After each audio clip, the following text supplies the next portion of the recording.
Mr. Will.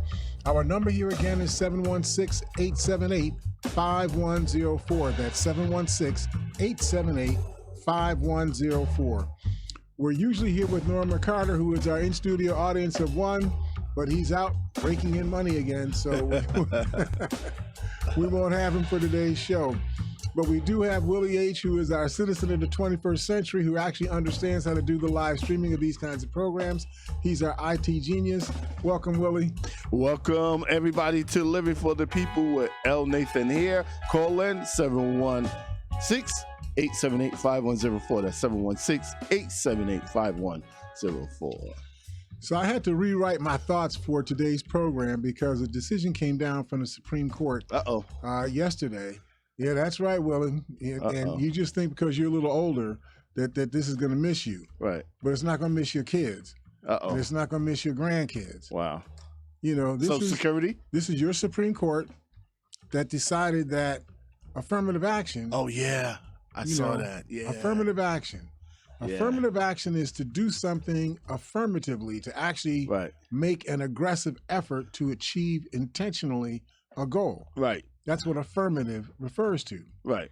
Now, you had something going on affirmatively going on in this country for 200 years, maybe longer. That was discrimination on the basis of race. Not just on the basis of race, discrimination on the basis of gender, discrimination on the basis of disability. Wow.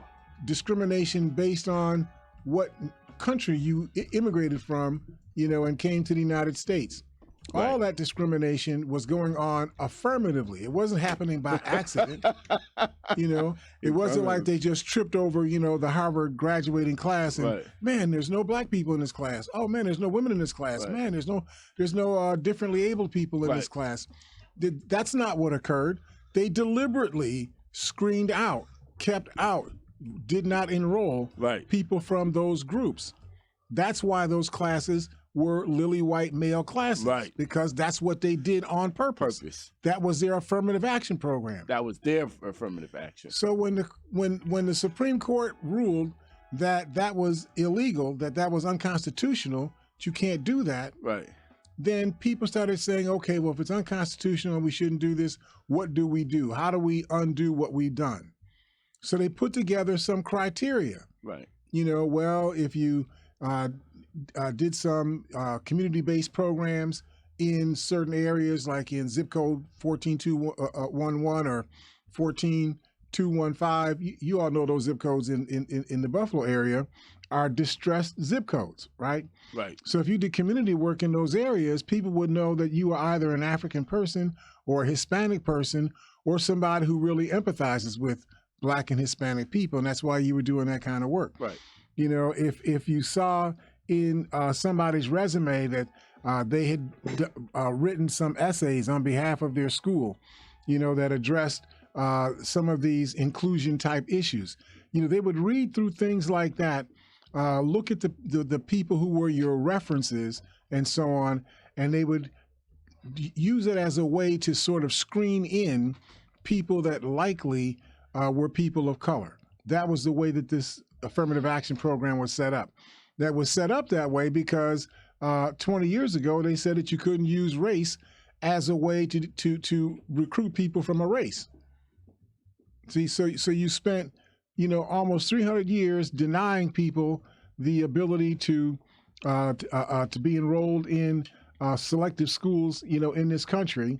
In fact, for a long time, denied them being enrolled in any school, you know, in this country. That was the norm, you know, in the United States. So you spend all this time doing this, then one day a light bulb, you know, went off in your head and you said, oh gosh, that was wrong. That was terrible.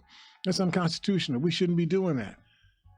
So that to undo it, you have to find some fluff way to do it. You can't just say, well, we kept 564 million African people out of college, you know, over the past 300 years. So we're going to establish a program to put 564 million African people into college over the next, you know, 40 or 50 or 60, you know, whatever years. You know, something like that. But they couldn't do that because the people that rule the country, the same grouping of white men that ruled the country said, oh, no, if you do that, that's going to be unfair to me and to my kids. And whatever we do, it can't be unfair to me and my kids. Even though I've been unfair to you and your kids since the beginning of time, you can never be unfair to me and my kids. Right. That's what this really boils down to. Affirmative action is a set of procedures designed supposedly to eliminate and remedy unlawful discrimination.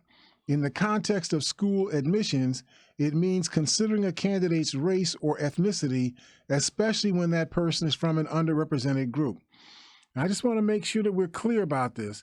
They make this sound like you do your college application and you put on, right before your name, you put black or you put Puerto Rican or you put Venezuelan or you put Mexican, right before your name. It's in big block letters. That's not true. In fact, if you look at a college application, it's virtually impossible for you to figure out who's Hispanic and who's not. If they don't tell you, right, who they are, you'd have no way of knowing it. Right. Because things have been done in such a race-neutral way not to offend the people who offended you, who stole from you, who murdered you, who raped you, who kidnapped you, who exploited you, who oppressed you, not to offend those people. You can't even say the word race. So, the affirmative action programs were designed to filter through all of the reasons why you can't figure out whether somebody is black or Hispanic, and to figure out ways of identifying where that a person is. So that's what the affirmative action, was about. It never said that you would look at this person and say, oh, you're black. We need 16 black people. You're in. You're white. We already got 16 white people. You're out. That never got done. That's not the case. I know that there are people who didn't get into a college, particularly some Asian people who didn't get into a college that they wanted to get into, and they found out, oh, that black guy, from Watts, he got into college in the same UCLA class that I was trying to get into. He got my spot. He got it because of affirmative action. They favored him over me. You don't know that that's the truth. They have a process by which they try to screen in people that they want in their classes. Right. If they missed you, they just missed you. If they didn't reach you, they didn't reach you. Maybe you applied later, or you applied, your application didn't have the right essays on it, or whatever it is that they use as their criteria. They didn't get to you. But it didn't mean that they chose the African person over you. It means they chose the African person because they chose that person. They came up in the admissions process. They didn't choose you because they were done with their class for that year. They didn't have any more seats in that class. You didn't make it. So, you applied to another school and you could transfer to UCLA in your, sophomore year or your junior year. Mm-hmm. That's the way the system is set up. But that's not good enough. If the people who have been beneficiaries of exploitation, oppression, discrimination, murder, mayhem, if those people find themselves not having so much access to that kind of behavior, those kinds of practices, as long as they don't feel that they've been harmed, everything is okay. But if they feel like they lose anything at all, then you have to destroy the entire program. So it's okay for you to continue to do this stuff for hundreds of years in this country. But then when you have the Civil Rights Act of 1965 that says that you have to bring all of that stuff to an end, you have to stop discriminating against people. Now you have to have all of these race-neutral ways for you to correct something that was done in an affirmative race-based process. That's what we're really talking about here. And keep in mind, gender is also included in this. Title VII meant that women got as much money in women's sports as men got in men's sports. They didn't have to be the same sports, but you had to have the same kind of money, right, to support them. So that was based on Title VII, based on women participation in sports. women's growth in their enrollment in college and so on. What happens to all of that? Are we going to say that women don't get to be prioritized, or you can't tell that you can't say that a woman isn't a woman because that's not a race-based thing. If her name is Karen, her name is Karen, right? Right. So more likely she's a woman. So you could screen in women on the basis of their being women because you can tell that they're women based on their names. You can't do that necessarily with African people. In fact, it was the other way around. If your name was Abdul, Rahim, or Jalil, any of those African-sounding names, or if your name was Wilbur Jones, they could screen you out on the basis that you are likely an African person. So I went to an article written by Lawrence Hurley, summarizing this issue or this event of the Supreme Court striking down the college affirmative action program. Do we have a caller hanging on? Yes, you have a caller. All right. I hope we got somebody stimulated on this discussion. If I said anything wrong, blame it on Willie H. Okay. Hi, caller. Are you there? Yes. Good morning, Mr. Hare. How are you? I'm doing great. How are you doing? Very good. Thank you.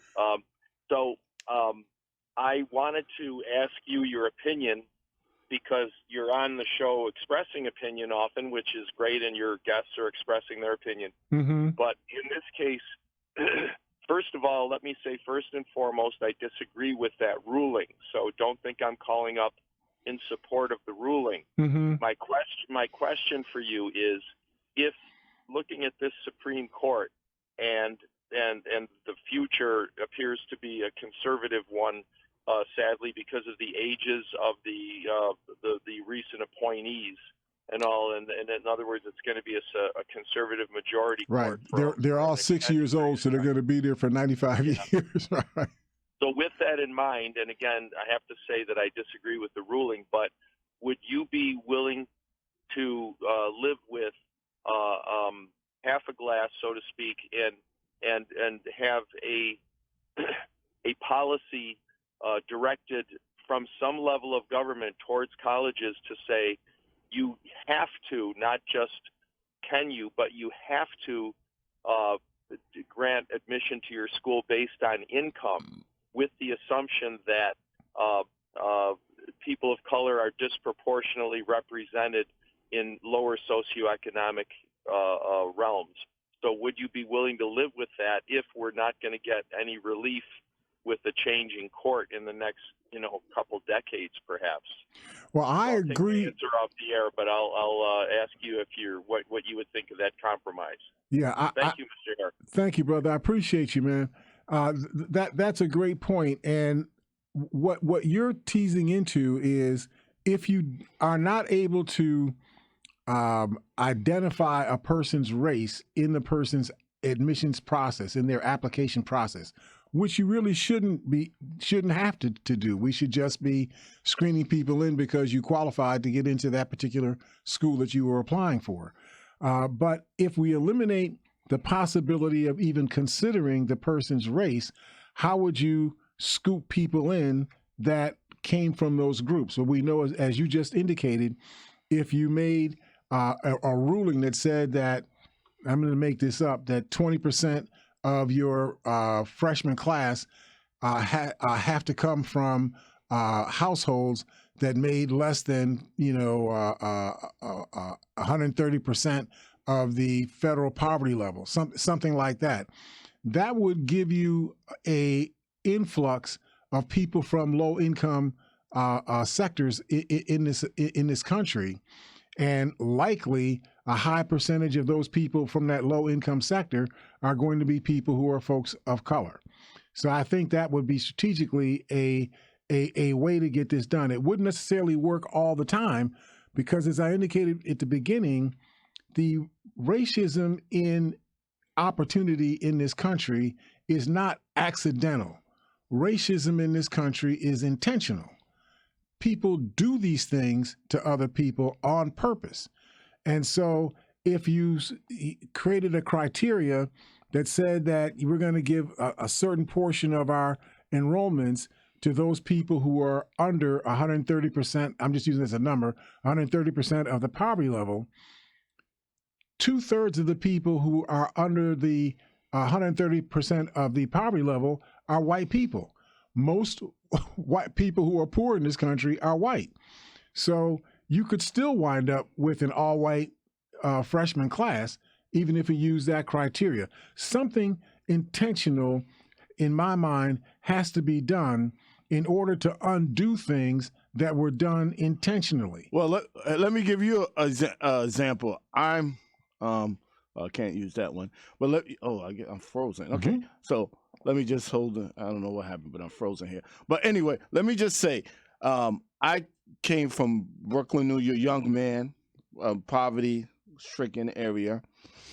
My mother was very technical because she used to take apart stuff and make it work. My father, he was good with his hands. So affirmative action got me into technical school. So I was able to hone my technical abilities. Affirmative action got me into Time Warner. I was able to work for Time Warner because, actually, it was, let me be fair, Adelphia. Adelphia was, their technical people was all white males. Affirmative action came in and said, listen, guys, you got to let some minorities, some women and some minorities in here. So I was able to get in. I was able to hone my skills, learn a bunch of IT, video editing, audio, became an audio engineering because of affirmative action. If there was no affirmative action, I wouldn't have been able to go to technical school and I wouldn't have been able to work at Time Warner Studios.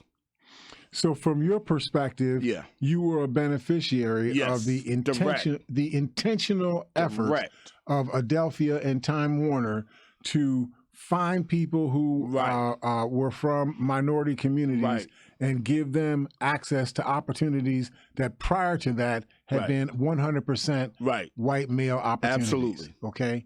So it was a white male opportunity operation. Intentionally, white males did that. They constructed, the world around that. As a matter of fact, when I came in, there was some of the other engineers wouldn't even. I'm an engineer now. They wouldn't even let me in some of the meetings, because of my color. That was the way that this thing went down. Now you could run around with baseball bats and try to knock people upside the head, but that doesn't work. That doesn't work, right? I mean, I played the Black Panther, card, in 64, 65, 66, 68, 72. It doesn't work. It gave you sensation. You got sizzle, you got news stories, you got people in communities, saying your name. But at the end of the day, it didn't create any more housing. It didn't put any more people in school. It didn't create any more doctors. This was just a humongous effort that was made. And as much as I love my brothers that were in the movement, it didn't work. And you have to accept that when something doesn't work, you got to start changing and try to do something else. You can't keep doing the same thing over and over and over again and expecting a different result. So as our brother was speaking, he's addressing the, yes, Clarence Thomas and his ilk, John Roberts and that crew, what they are trying to get done and what Donald Trump, tried to resource and is getting done, the undoing of every form of programs to redress or remedy things that have been done for hundreds of years to people of color, to women, to disabled people, and so on. This court is trying to undo all of that. So what our brother is saying is, let's not try to fight this battle on the grounds of, no, it's okay to discriminate, in reverse, and have discrimination for Black people against white people. Let's not go down that road. And the reason why you don't want to go down that road is because once you get on that road, it's hard to get off that road. That's how we got on this road in the first place. Once you start down a road that is morally, ethically, intellectually unsound, the longer you stay on that road, the more wreckage comes up, is left behind you.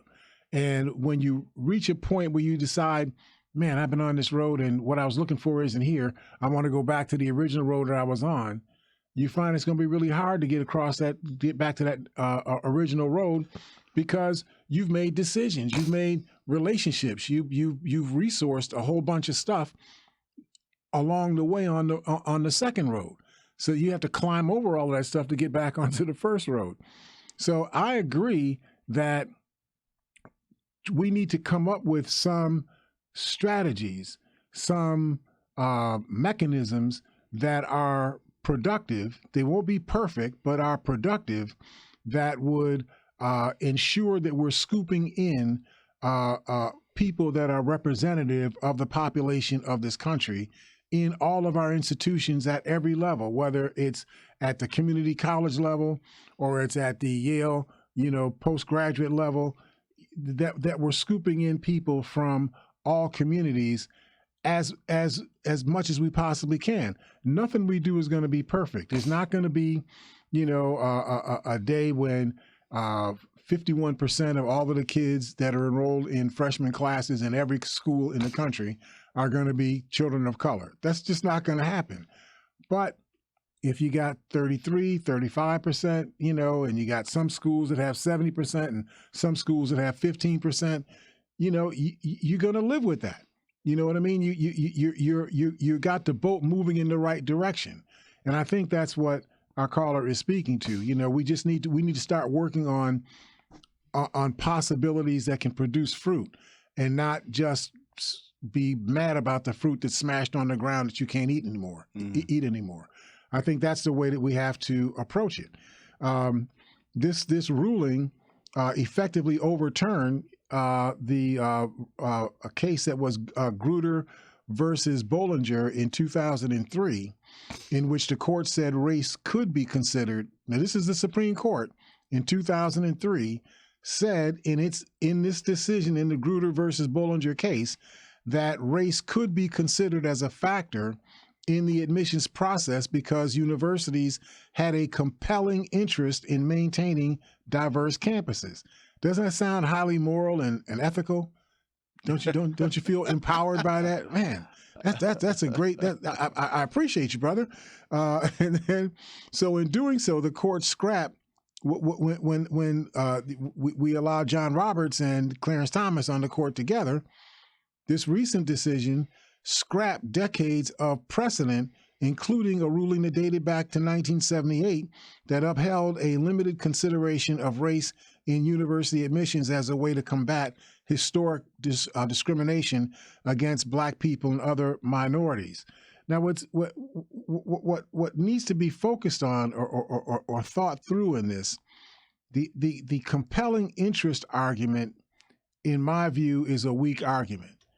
It's morally, it sounds good, I mean, it has that moral thrust to it, but it's a weak argument because there's nothing that actually compels that. That's a desire, but it's not a compelling desire in my mind. Minority Americans, however, pay taxes to cities. They pay taxes to counties. They pay taxes to states. They pay taxes to federal government. Yet minorities were being denied enrollment in publicly funded higher education institutions on the basis of their race for literally 200 years. You're paying taxes, and your taxes are being used to finance publicly funded institutions. Good morning, Myra. Oh, I'm sorry. I didn't realize I had a caller. We got a caller, yeah. We gotta wave your hand quicker for me. Hi, caller. Are you there? Yes, I am. How are you? Hi, Kathy. How you doing today? I'm doing very well, thanks. So you just mentioned about a compelling argument, and I would just like to get your opinion of the Supreme Court saying, but when it comes to the military, it's compelling for the society to be able to use race. Yep. Oh, wow. And I find it, that it's for our military. And when you look at the military industrial complex, or you look at the, often the military is conceived as a ticket out of the ghetto, if I can use that expression. Yeah. But, or it's a ticket because I've been denied education, how am I going to get my education? So I'm going to have to be not conscripted into the military, but if that's my only option. So I'm kind of giving you my opinion of right. it. I'd like, off the air, I'd like to get your opinion. And to me, it seems, isn't it compelling for society to have more people uplifted and have access directly to education as opposed to having to force them to go to the military? Or so, I'd like to just hear your views and just discuss that. Right. Thank you so much for that question. Thanks. I appreciate you, Kathy. All right, and I'll take your comments off the air. And thank you so much. Bye You're now. most welcome. Thank you. Sure, so when I talk about compelling, I don't mean that it's not compelling in terms of we would want this to be the outcome, that we have a race neutral society. There's no racism in our society. That certainly is compelling to eliminate racism in our society. What I meant that it's not compelling is there's nothing in the foundation of the Constitution itself that says that you must do this way. That does not exist in the Constitution. So if it is going to occur, it's got to be something that's done intentionally by the vast majority of the people in this country. They have to get behind it. So we went and fought, the World War II because the citizens of the United States were willing to expend life and treasure to fight against Nazism that was spreading across Europe and into North Africa. The same situation, that was a compelling situation, but we don't have that compelling kind of an argument that says that you must do this because. Let me give you this example. We talk about enslavement. Enslavement didn't become a crime in 1865 or in 1776. Slavery has been a crime since Adam and Eve's children first started enslaving somebody else's children. That's when slavery became, a crime. It's always been a crime. Murder has always been a crime. Rape has always been a crime. Theft has always been a crime. Right. So let's stop allowing people to talk to us as if our heads screw on and off. The reality is that if we're going to undo something that was done by the people that rule this country, it's going to have to be done intentionally. Now, it's interesting, Kathy brings up the issue of the armed services. It's not in the court decision that the armed services are exempt from this issue of considering race in admissions in military institutions. The military said, I don't care what you were saying, John Roberts and Clarence Thomas, we feel we need to have the ability to identify people of color, African people, people from different language groups. We have to be able to do that in order for us to bring people into the armed services, especially those that are going to be on a track to become officers that look like the populations of people that they're going to be leading. That just has to be done. And we don't care if Clarence Thomas disagrees. That's what the military said. I agree with the military. I think that's what should be done across the country. So I hope that answers that question. I'm concerned also that we have a reality in which public money is being taken from citizens in the form of taxes. You use the taxes to pay for things that are being funded by the public. Then you tell the people who are the public, you can't benefit from the thing that you're paying for because you got the wrong color, because you got the wrong gender, because you walk funny, or whatever. You can't benefit from what you are paying for out of your pocket. That makes no sense whatsoever. But the point that I'm trying to make is that not just that it doesn't make sense, is that this has been being done since the beginning of the Union, from 1776 forward. This is what's been done. And so the things that we're talking about today are strategies to try to undo what has been done. But I don't think that that's what we're doing. We're not really trying to undo what was done. Right. What we're really trying to do is to make what gets done going forward fairer than what was done going backwards. Kaki had a point with the military.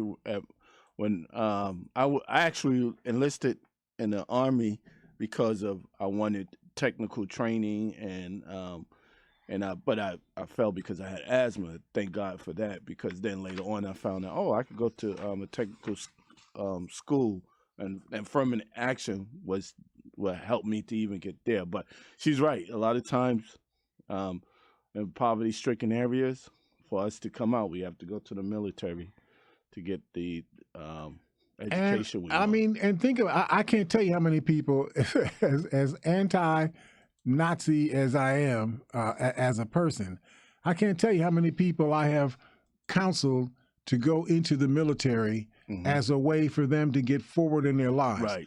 If you've gone all the way through 13 years of education and you still can't read at a 4th grade or a 6th grade level, you still don't know how to get along with people. You know, you haven't, chiseled yourself to a place, a point where you can start to fit in to the economic structure of the country.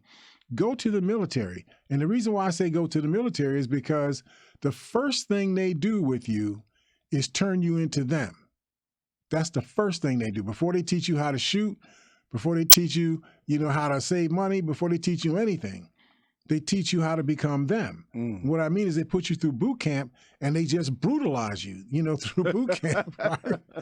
And they turn you into somebody who obeys, somebody who understands order, right? That's what they do. Once they've gotten you hammered down into condition, into the right shape, then they start fitting you in. Okay, you want to be a rifleman, you want to drive tanks, you want to be an IT person, and they'll root you into all of those things. Right. But they first try to shape you into a common identity of being a Marine or a foot soldier or an airman or whatever it is that your role is going to be in the military. Personally, I think that should be the science in the United States. We should make everybody, when they finish high school, go through either a military track or a civilian service track. Boot camp. Yeah. Everybody should do that, so that we'd all arrive at a commonality. But that's another story. But the core point that I'm trying to get to here, and that our caller was speaking to, is we need to start thinking. He said a compromise. I would go for that as a compromise, but I would want to have more in the compromise, if that makes sense. That we need to really work through what are the kinds of things that people can present when they apply for enrollment in a college or a university. What are the kinds of things that would come with that person? So you figure what high school you went to, what your grades were, what clubs on, high school clubs you were involved in, what community, type activities were you involved in? Were you an artist? Do you write? Do you sing? Do you do poetry? You want to look at a whole range of things, and hopefully we can talk about those things and add on the layer that the caller was speaking to about income, and that using that filter, we'd wind up identifying a lot more people who are persons of color that we could scoop into the pool of folks that get into the freshman classes of these universities and colleges. I think that's the way we've got to go about this. I thought that's what these colleges were doing in the first place. I don't think that any of the affirmative action programs today actually say, I'm going to get, 2 Hispanic people, 2 Black people, 1 French person, one handicapped. I don't think they do it like that. I think they probably do it if they realize, oh shoot, we got a lot of white people and hardly no minorities. Then they may actually do that. So at the end of the day, it becomes intention, right. And we don't have really good intention across the board in this country. In fact, good intentions are rarer than bad intentions are in this society. So listen, we got to take a quick break and talk to our sponsors. Please don't go away.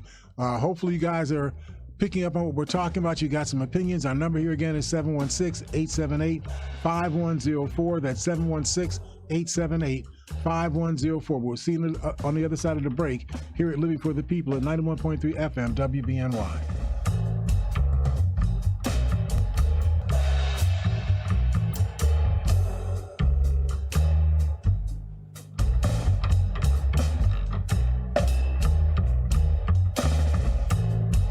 You took the first step and quit smoking, but even former smokers may still be at risk for lung cancer.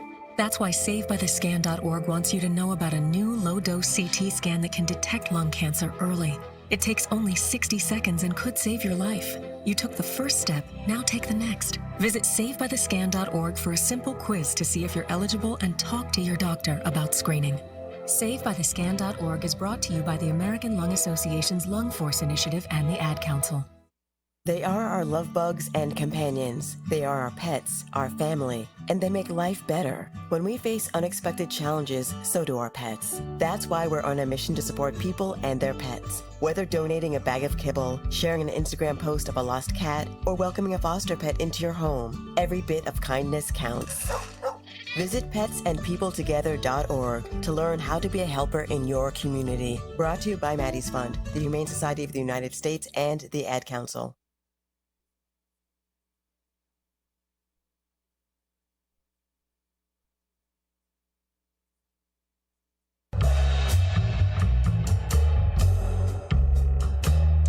All right, welcome back to Living for the People. This is L. Nathan here, your host. We're here with Willie H., who does the live streaming of the program. Welcome back, Willie. Welcome, everybody, to Living for the People with L. Nathan here. And so there was an interesting discussion last night about Willie's cousin, Clarence Thomas. You guys walked under the Supreme Court together, right? No, I don't know him. You don't know him? Okay. Well, sorry.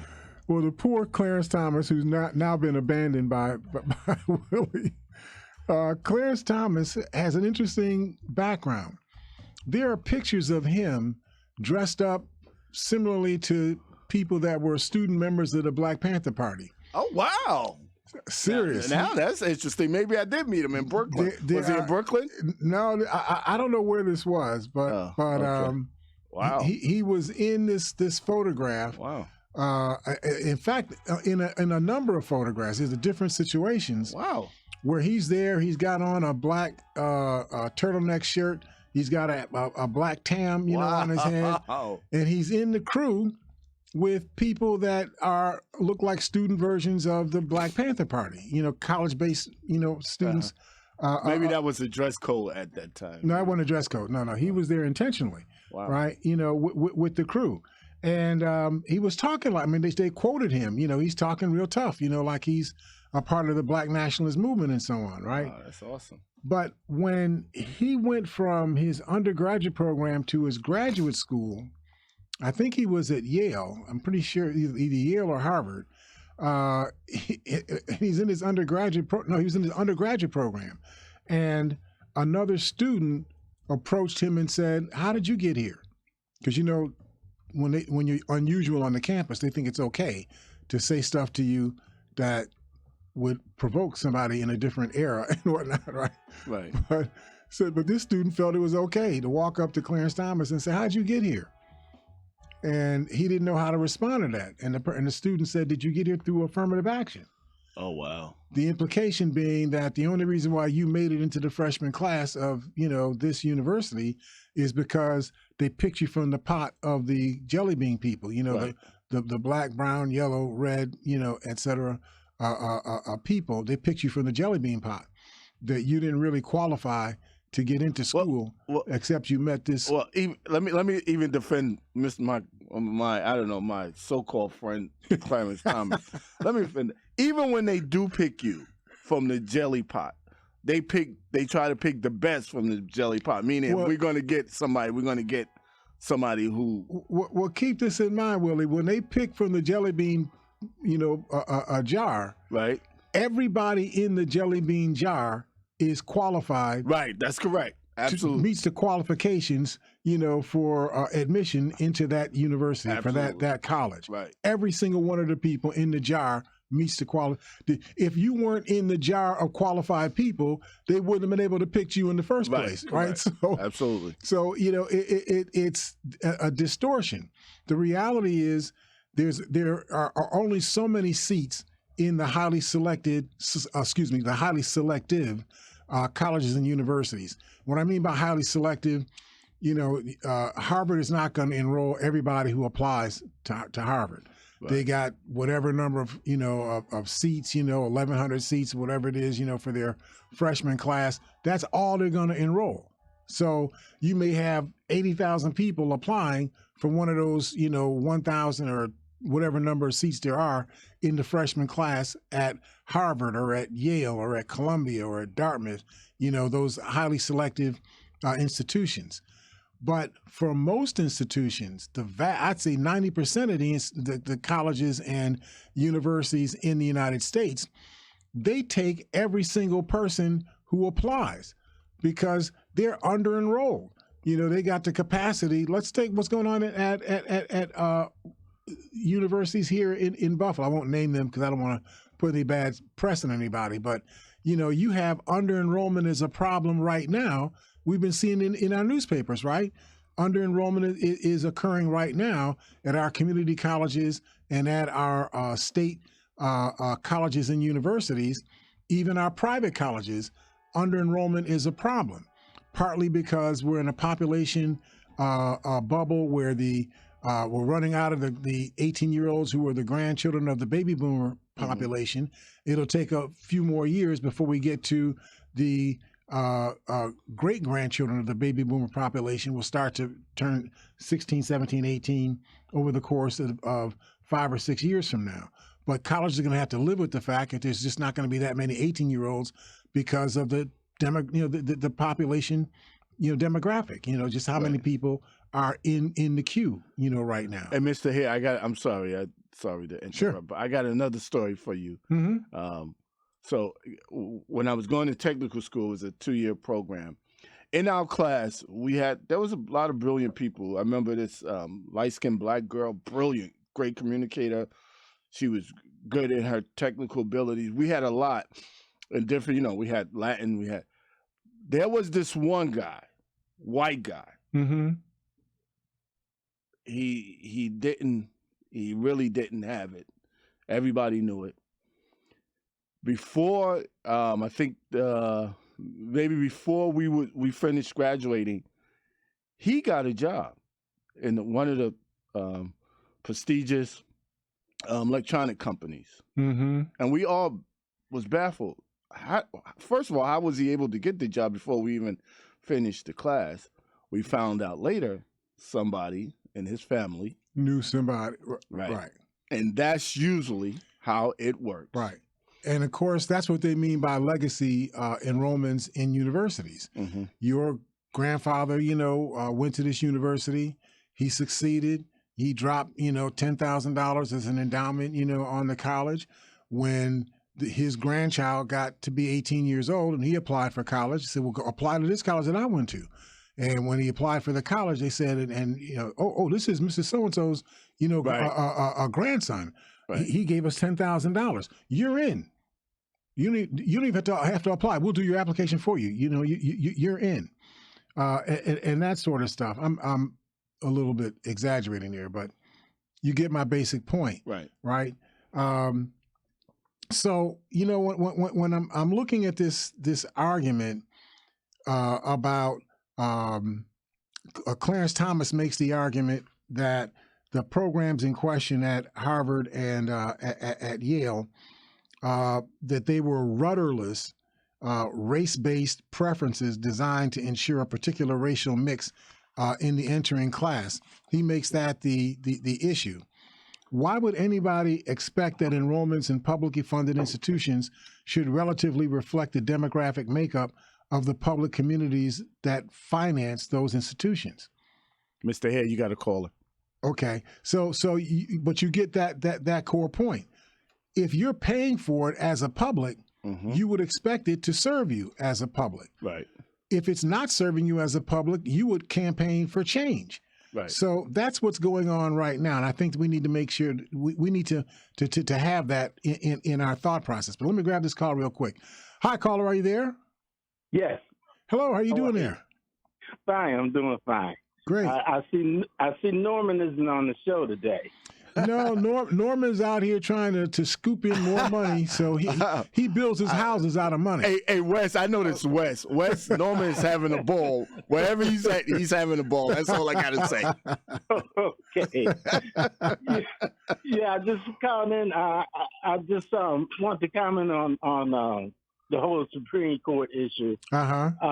Especially with leadership in the Black community when Thurgood Marshall was up in age, and I think it was mentioned to him, but I think that they never hit the point where to tell Thurgood Marshall, look, if you don't retire while a Democrat is in office, there's a possibility that you'll be replaced. That you look for and all the things that you, all the accomplishments you made could eventually go away. Yep. And he just held on. He got sick. He retired, and I'm old enough to remember him saying, "Well, I'm sure that they'll try to put a person who has the same kind of ideals that I have, as long as I was in the Supreme Court." And they put the exact opposite. Right. And then as leadership seemed that they didn't learn, because the same thing happened with Ruth Bader Ginsburg. Right. And, she wanted to stay on. I think she was in the belief that Hillary Clinton was going to win. So she just assumed. Right. So leadership has got to step forward and say, look, this is critical. And Republicans have been trying their best to turn around the Supreme Court for this whole time. And it's not supposed to be a political position, but it is. Right. So you have to look at it that way and have whoever is in there, anyone that's a Democrat, not a conservative, as all these members are now, you have to make sure that things didn't get the way they did. There was also, Justice Kennedy.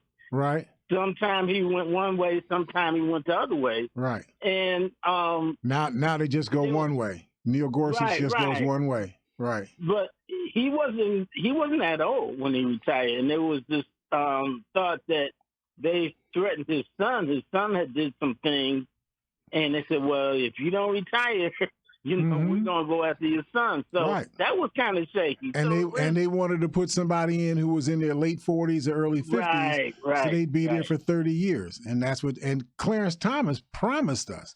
He said, you all dogged me. You treated me like I was dirt because I was, married to a Caucasian woman, and I supported these conservative positions. So you all dogged me.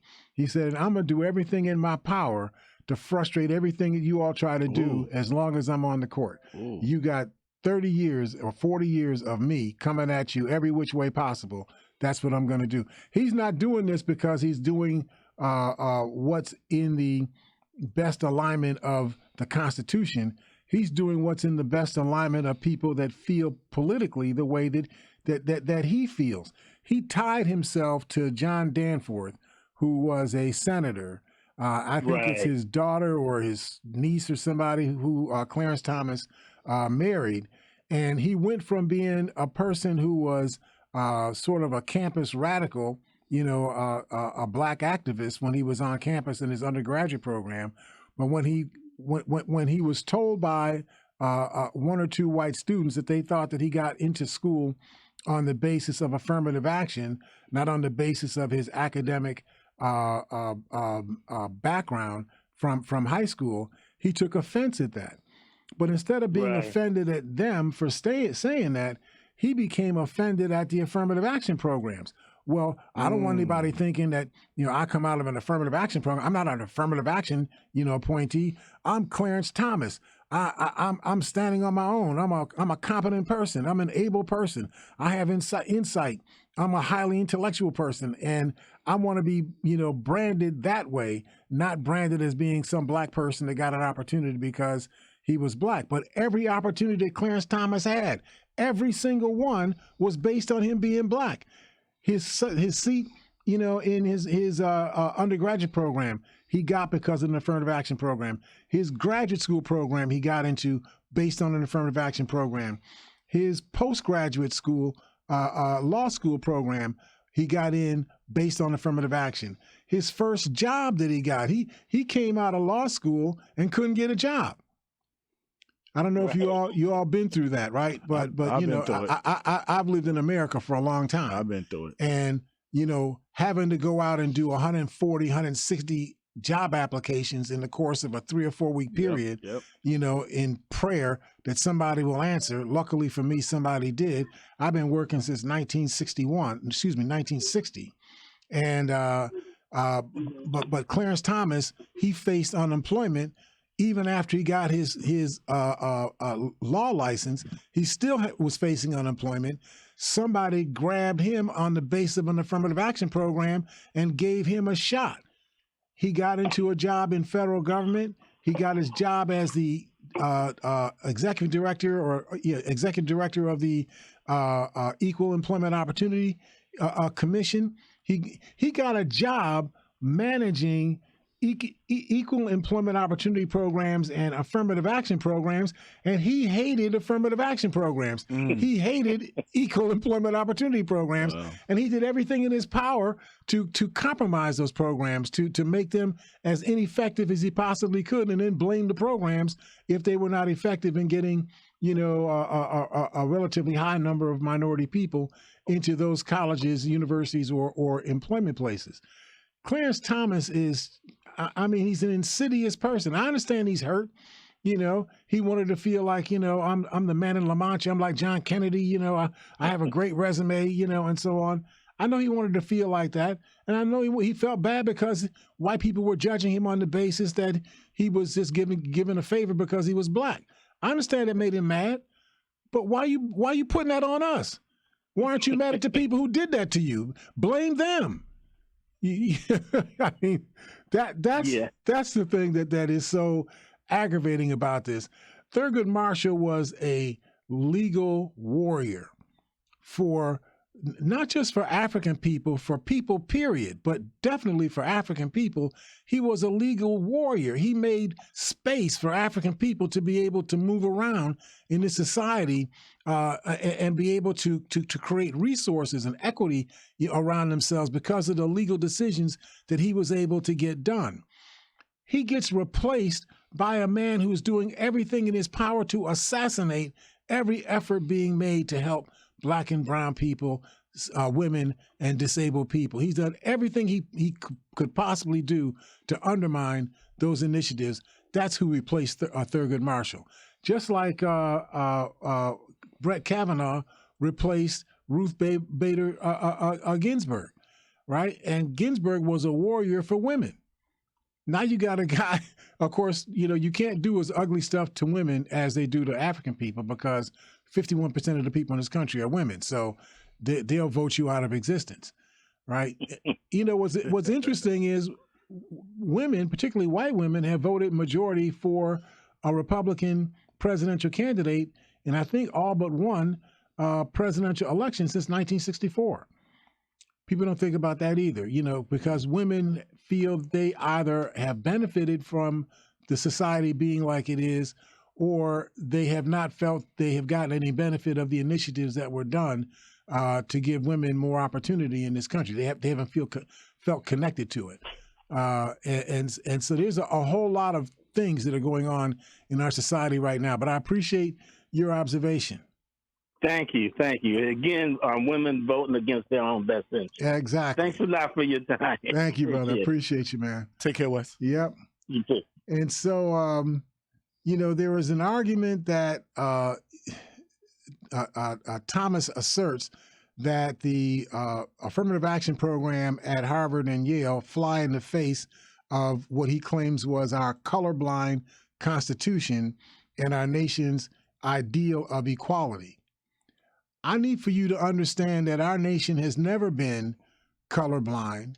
And I need for you to understand that our nation only meant equality for certain people. It didn't mean equality for everybody. So, for example, quoting from the Constitution, representatives and direct taxes shall be apportioned among the several Mr. Hare, you states got another caller. According to their respective numbers, which shall be determined by adding to the whole number of free persons, including those bound to service for a term of years, and excluding Indians not taxed, 3/5 of all other persons. That is, to the extent that enslaved African people were considered at all, they had a value for taxation of 3/5 of whole people. The Constitution itself is based on racism. It builds racism into the construct of the Constitution. Now, it's true that the word race does not exist in the Constitution, but the Constitution's tenets have been used over the course of the history of this country to justify racist behaviors, activities going on here. I know we only got a couple of minutes left, so let me grab this caller real quick. Hi, caller, are you there? Yes, I am. Thank you. Hi, how are you doing today? Just fine. I just wanted to sort of swing back what your earlier caller brought up, and I think you really started to hit on the nail, which is despite our elite, if you will, or premier institutions of higher education, Harvard, Yale, you name it, and despite having affirmative action programs, what has been elusive, I believe you'll find, across all racial and backgrounds is actually ending up with students who are, for lack of a better word, successful. And that cuts across black and white boundaries. There are plenty of white students who go to Harvard who are utter failures. Yep. They're littered with them. There's interviews and studies. And I know their parents got to be, oh my God, I spent all that money to get you into Harvard, and you don't even have a job. Yeah, it's very. I mean, I can speak for locally by proxy that even trying in some of our public education system, let's be clear, this is a very different environment, as you pointed out. Public education is being funded by our taxpayer dollars. Right. Well, not as much as it should be, but it is being funded as such.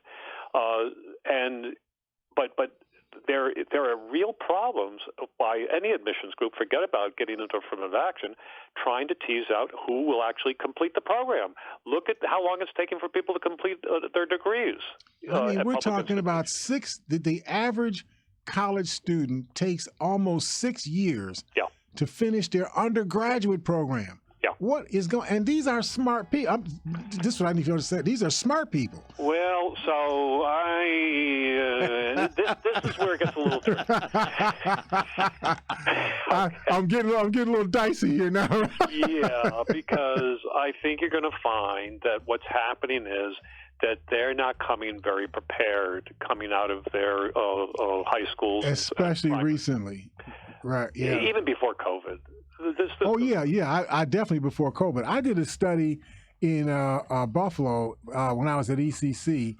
I went through 2,300 transcripts, and what I found was that a student who graduated with a 76 average in 76 average in 1976 from Riverside, that student would have placed in the lower 23% of his class. The same student who had a 76 average in 1990 from Riverside placed in the top 23% of his class. So it's not that the teachers are unfairly grading the students. They're grading the students the way they've always graded the students. But the students' achievement levels have actually declined so poorly that a student with a 76 average, remember when I was going to school, you had to have a 75 to just get a D. Right? I mean, to pass it all, you had to have a grade of 75. These kids had an average of 76, 1 point over failing, and these students were in the top quarter of the students in their graduating class. That just seems incredible to me, right?